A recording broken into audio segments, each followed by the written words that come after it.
네, 여러분, 실패는 성공의 어머니라는 말을 잘 아실 것입니다. 들어보셨죠?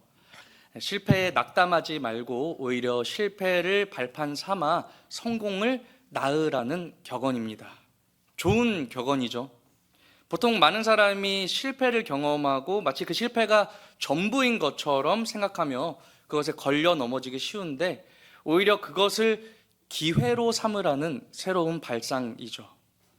물론 우리는 이 말을 이미 많이 들어왔기에 그것이 새롭지는 않겠지만, 실패에 넘어져 있는 사람들에게는 여전히 새로운 발상이 될 수도 있을 것입니다. 실패를 경험하고 싶은 사람은 아마 없을 것입니다. 제 아들도 실패를 굉장히 싫어합니다. 제 아들이 종종 이렇게 비디오 게임을 할 때를 보면은 갑자기 막 신경질을 냅니다. 왜 그럴까요? 네, 실패했기 때문입니다. 뭔가 잘 안 풀리고 잘 안 되는 것이죠. 제가 보니까 제 아들이 게임을 별로 잘 못하더라고요. 그래서 제가 옆에서 그랬습니다. 진리야, 게임은 사실 실패 훈련을 하는 거란다. 게임의 참 재미는 계속 실패하다가 결국 한 번 성공하는 것에 있는 거란다. 실패했다고 그렇게 짜증내지 말고 그 한 번의 실패도 쌓이는 실력이 되는 줄 알고 실패의 원인을 잘 생각하면서 다음번에는 더 잘해보면 된단다. 물론 제가 이런 말을 했다고 해서 아들에게 그게 잘 통하지는 않습니다. 그래도 계속 짜증을 내요. 저는 결국 그런 식으로 할 거면 그냥 하지 마, 이렇게 하면서 컨트롤러를 이렇게 빼앗으려고 하면 아들은 안 그럴게 하는 이런 상황이 벌어지게 됩니다. 무언가를 처음부터 잘할 수는 없습니다. 아가들이 처음 걸음을 뗄 때 얼마나 많이 넘어집니까? 처음부터 잘 걸으면 오히려 이상하죠. 넘어지고 또 일어나 보고 또 넘어지고, 그것을 반복하며 걷는 법을 배우는 것이죠. 그런 의미에서 실패는 성공의 어머니라는 격언은 정말 좋은 격언이라고 생각이 듭니다. 그런데 현실은 게임을 하는 것과 걸음마를 배우는 것과는 매우 다르죠. 현실은 그렇게 자비롭지 않습니다. 게임처럼 무한정 다시 시도할 수도 없으며, 걸음마를 배울 때 다치지 않도록 손 내밀 준비를 하며 이렇게 눈을 떼지 않고 지켜보는 부모도 현실에서는 없습니다. 현실은 잔인하죠. 현실은 실패를 용납하지 않습니다. 실패하면 낙오되는 것이 현실입니다. 실패하면 버려지기 십상이죠. 그래서 현실에서 많은 사람이 실패를 두려워하고 실패하지 않으려고 안간힘을 씁니다. 실패는 성공의 어머니라는 격언이 현실에서는 맞지 않는 말이 되어버리죠. 그래서 실패는 실패일 뿐 성공과는 무관하다고 말하기도 합니다. 그래서 그것은 이상적인 말이기는 하지만 현실에서는 맞지 않는 말이 되어버리는 것이죠. 그럼에도 저는 오늘 실패를 두려워하지 마세요라고 말씀드리고자 합니다.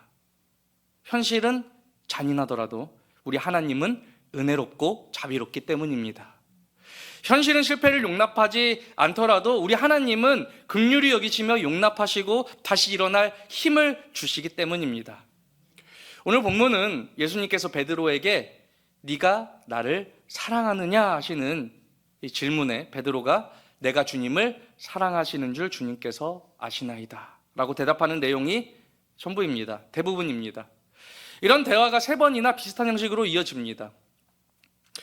우리 성도님들은 예수님과 베드로 사이에 어떤 일이 있었는지, 이 대화가 무슨 상황인지 이미 잘 알고 계실 것입니다. 그래도 또 말하겠습니다. 우리는 어차피 맨날 들었던 말씀 또 듣는 거 아닙니까? 오늘 말씀드리고 있는 이 큰 실패의 경험이 베드로에게 있었습니다. 큰 실패의 경험이 말이죠. 그 실패는 베드로의 마음에 새겨졌고 그것이 베드로를 의기소침하게 만들었습니다. 소위 패배의식이 베드로 안에서 싹트게 된 것이죠. 베드로에게 무슨 일이 있었습니까? 잘 아시네요. 예수님께서 잡히셨을 때 베드로는 예수님을 부인했습니다. 3번이나 말이죠. 마태복음과 마가복음에서는 베드로가 맹세와 저주까지 하며 예수님을 부인했다고 말씀합니다. 두려우면 그럴 수도 있죠. 자신이 예수님의 제자라는 것이 드러난다면 붙잡혀서 예수님과 함께 고난을 당할 것이 뻔한데 두려워서 부인할 수도 있습니다. 그런데 베드로 입장에서는 자신의 그런 실패가 용납되질 않았을 것입니다. 베드로가 어떤 사람이었습니까? 요한복음 13장 37절을 보시면 주를 위하여 내 목숨을 버리겠나이다 라고 장담했던 사람이었습니다. 이랬던 베드로의 말이 빈말이었겠습니까? 저는 그렇게 생각하지 않습니다. 단순히 자신을 옳게 보이기 위해서 그저 잘 보이려고, 잘 보이게 하려고 그렇게 빈말을 했던 것은 아니었을 것입니다. 베드로는 정말 그런 사람이었습니다. 그의 말도 진심이었고 정말 예수님을 위해 목숨을 버릴 각오가 되어 있던 사람이었을 것으로 저는 생각합니다. 겟세마네 동산에서 예수님을 잡으러 온 사람들 앞에서 베드로는 칼을 빼들어 말고라고 하는 대제사장의 종의 귀를 베어버린 일도 있지 않습니까? 그것도 분명 위험한 일이었습니다. 그것도 자기 목숨을 걸어야 할 수 있는 일이었을 것입니다. 베드로가 자신의 실패를 용납하지 못하고 패배의식에 빠져 그렇게 의기소침할 수밖에 없었던 이유는 사실 그가 진심이었기 때문입니다. 주를 위해 자기 목숨을 버리겠다는 베드로의 그 고백은 진심이었기 때문입니다. 그래서 베드로는 자신의 그 실패가 더 괴롭고 그렇게 뼈아픈 일일 수밖에 없었던 것입니다. 자신이 그렇게 허무하게 실패하게 될 줄은 상상도 못했기 때문이죠. 사람들의 추궁 앞에서 자신의 마음과는 다르게 예수님을 3번이나 부인하게 되고 곧 닭이 울고 예수님과 눈이 마주쳤을 때 베드로의 마음은 정말 무너졌을 것입니다. 베드로가 나가서 통곡했다고 말씀하는데요, 저는 통곡하는 베드로의 그 마음이 어느 정도 공감이 됩니다. 난 정말 아닌데, 그게 진정 내 마음이 아닌데, 난 그것보다 더 잘할 수 있었을 텐데, 그럴 줄 알았는데. 제가 과거 여러 가지 일들로 사고를 많이 치고 다녔던 이야기를 종종 하지 않았습니까? 그때마다 사실 제 마음도 그랬기에 제가 베드로 마음이 공감이 된다고 말씀드릴 수 있는 것입니다.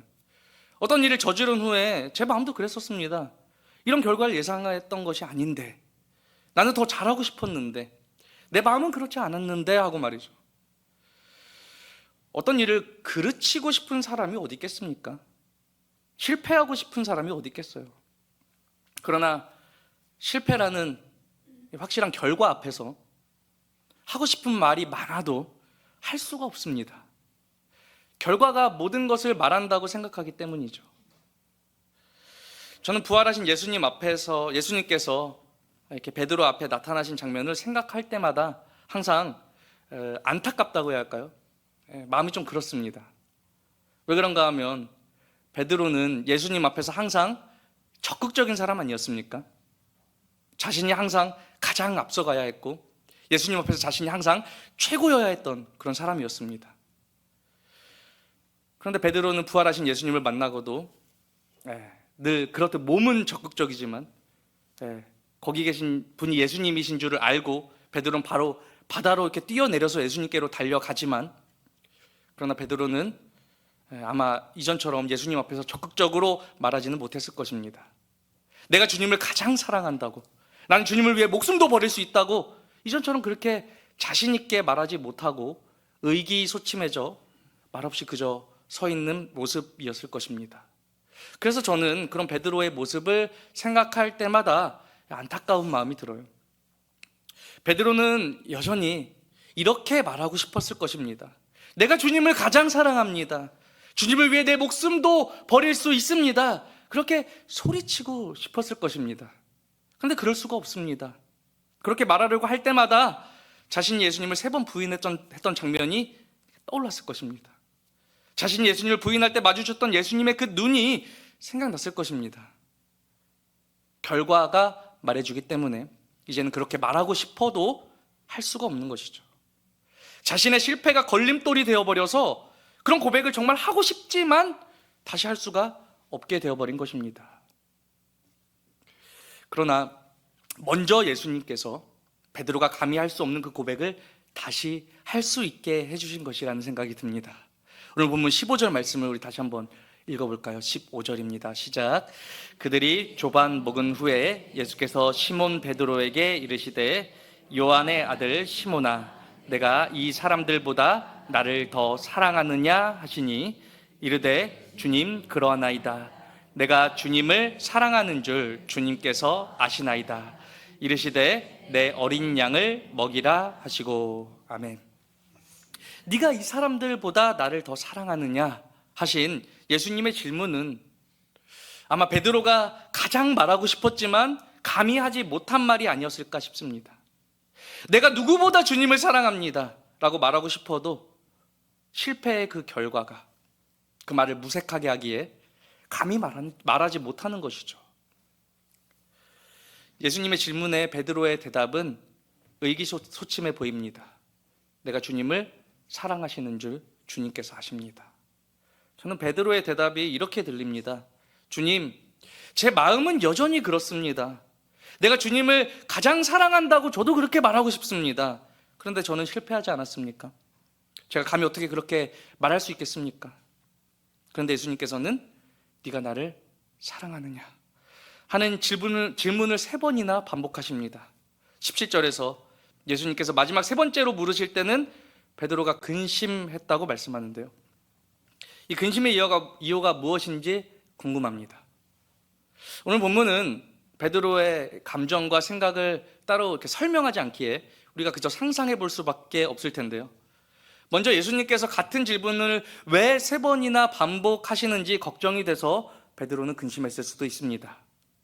남편이나 아내가 그런 질문을 3번이나 묻는다고 생각해 보세요. 당신 나를 사랑하나요? 3번이나 묻는다면 갑자기 무서워지지 않을까요?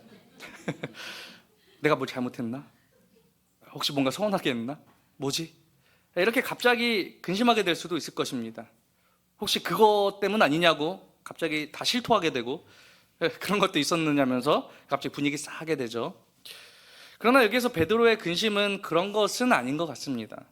맥락을 보면 예수님께서는 단순히 베드로가 자신을 사랑하시는지를 묻고 계신 것이 아니라 양을 먹이라, 양을 치라 말씀하시며 베드로에게 다시 사명을 주고 계신 것을 알 수 있습니다. 베드로의 근심은 이런 것 같습니다. 실패한 나에게 주님께서 일을 다시 맡기신다고? 이게 맞나? 이래도 되나? 큰 실패를 경험한 베드로는 이제 자신이 주님의 일을 감당할 자격이 없다고 스스로 생각했을 것입니다. 그러나 주님께서 다시 주님의 일을 맡기심에 근심하게 되는 것이죠. 큰 실패를 경험한 베드로는 자신이 다시 실패할 수도 있다는 생각이 들기도 했을 것입니다. 그러나 정말 예수님께서 바라시는 것은 우리의 어떤 성공담이 아니라는 점을 생각해 보게 됩니다. 우리는 실수할 수 있습니다. 실패할 수 있습니다. 그러나 예수님께서는 괜찮다고 말씀하십니다. 예수님께서 베드로에게 말씀하시고자 하는 것은 네가 나를 사랑하니? 그럼 됐다고, 실패에 연연하지 말라고. 물론 앞으로 또 실패할 수도 있겠지만 다시 일어나 예수님을 따르라고 하시는 것입니다. 18절과 19절 말씀을 우리 함께 읽어보겠습니다. 시작. 내가 진실로 진실로 내게 이르노니 내가 젊어서는 스스로 띠띠고 원하는 곳으로 다녔거니와 늙어서는 내 팔을 벌리리니 내게 띠띠우고 원하지 않는 곳으로 데려가리라. 이 말씀을 하심을 베드로가 어떠한 죽음으로 하나님께 영광을 돌릴 것을 가리키심이로라. 이 말씀을 하시고 베드로에게 이르시되 나를 따르라 하시니. 아멘. 이게 무슨 말씀인가요? 직관적이지는 않은 구절인 것 같은데요. 쉽게 말씀드리자면 이런 것 같습니다. 베드로는 실패했고 또 실패하게 될 수도 있지만 결국 하나님께서 그 일을 이루실 것이라고. 그러니 예수님을 따르라는 것입니다. 예수님을 사랑하는 그 마음만 꺾이지 않는다면 하나님께서 이루실 것이니 실패를 두려워하지 말라는 것입니다. 비록 실패하더라도 항상 다시 일어나 예수님을 따르라는 것입니다. 예수님의 관심은 정죄에 있지 않습니다. 베드로에게 실패했다며 실망했다는 한마디 말씀하지 않으셨습니다. 오히려 베드로의 실패를 개의치 않으시는 듯이 예수님을 사랑하는 그 마음만 베드로 스스로 확인하게 하시고 예수님을 따르라고, 계속 목자의 역할을 잘 감당해 달라고 말씀하셨습니다. 한참 전에 김종탄 목사님께서 중꺾마라는 제목으로 수요 저녁 예배 때 설교했던 것 같은데요. 그렇습니다. 중요한 것은 꺾이지 않는 마음입니다. 예수님을 사랑하는 그 마음이 꺾이지 않으면 되는 거예요. 그것이 오늘 본문에서 예수님께서 베드로에게 말씀하시고자 하는 메시지입니다. 우리가 실패에 너무 연연하지 않아도 됩니다. 주님께서 정말 보기 원하시는 것은 어떤 일에 성공인지 실패인지 하는 것보다 주님을 사랑하는 그 마음이 꺾이지 않는 것입니다. 그것을 보기를 원하십니다. 우리는 실패할 수도 있습니다. 우리가 굳게 결심하고 결단했지만 결국 실패를 경험하게 될 수도 있습니다. 그러나 실패했다고 그것에 연연하면서 패배의식 가운데 의기소침해지는 것은 주님께서 원하시는 것이 아니라는 거예요. 우리는 크게 실패할 수도 있지만 주님께서는 우리 실패를 정죄하지 않으시고 일어나 다시 도전해 볼 수 있도록 항상 우리를 격려해 주신다는 사실을 기억하시기를 바랍니다. 실패를 두려워하지 말라고 드리는 오늘 말씀은 실패를 격려하기 위함은 아닙니다. 마음 편하게 마음껏 실패하라는 것은 아니에요. 결심하고 결단한 거 지키지 않아도 된다는 말씀을 드리려는 것은 아닙니다. 사실 실패를 경험하고 싶어서 하는 사람은 없습니다. 그럼에도 우리는 자주 실패를 경험하게 됩니다. 그러나 패배의식 가운데 엎어져 있지 말자는 것입니다. 주님께서는 우리 실패를 다 감안하시고 우리를 부르신 거예요. 실패를 딛고 일어서라고 말이죠. 실패는 성공의 어머니라는 말이 있지만 우리 실패가 반드시 성공을 낳게 되지는 않을 수도 있습니다. 우리 실패가 성공을 보장하지는 않을 수 있습니다. 그럼에도 우리 마음이 꺾이지 않게 되기를 바랍니다. 큰 실패를 경험한 베드로가 염치가 없어서 주님을 사랑한다는 그 마음을 입 밖으로 내뱉지 못할 때에도 주님은 오히려 네가 나를 사랑하느냐고 부드럽게 물어주셨습니다. 베드로는 예수님을 3번이나 부인하고 완전한 실패를 경험했지만 예수님께서는 베드로를 정죄하시기보다는 나를 사랑하느냐는 질문을 3번 다시 물어주심으로 예수님을 사랑하는 베드로의 마음을 완전히 드러내 주셨습니다. 이것이 우리를 향한 주님의 마음입니다.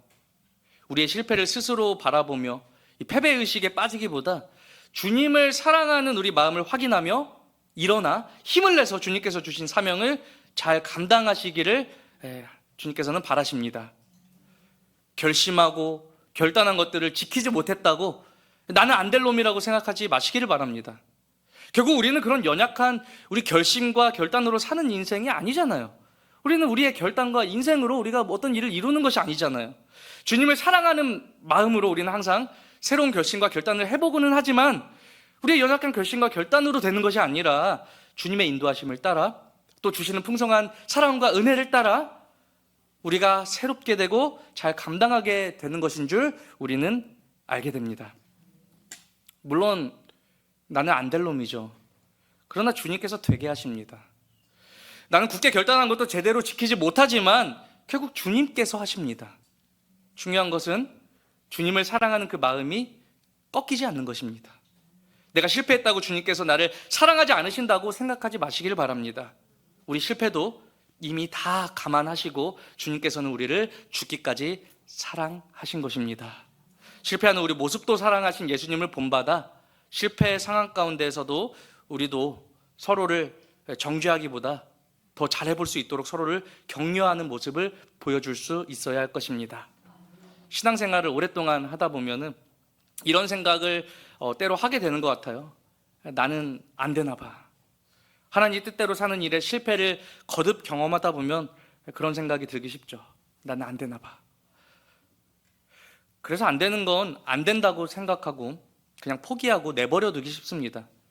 그런 패배의식에 빠지지 마시고 네가 나를 사랑하느냐 물으시며 격려하시는 주님의 음성에 힘입어 그것이 무엇이 됐든지 간에 하나님 뜻대로 살기를 결단하며 기도함으로 힘내시기를 바랍니다. 우리는 자주 실패하지만 우리 실패를 정죄하지 않으시고 다시 일어나 주님께서 가신 길을 따라갈 힘을 주시는 예수님 이름을 의지하여 항상 감사로 주님을 따르는 우리가 모두 되기를 주님 이름으로 간절히 소망합니다.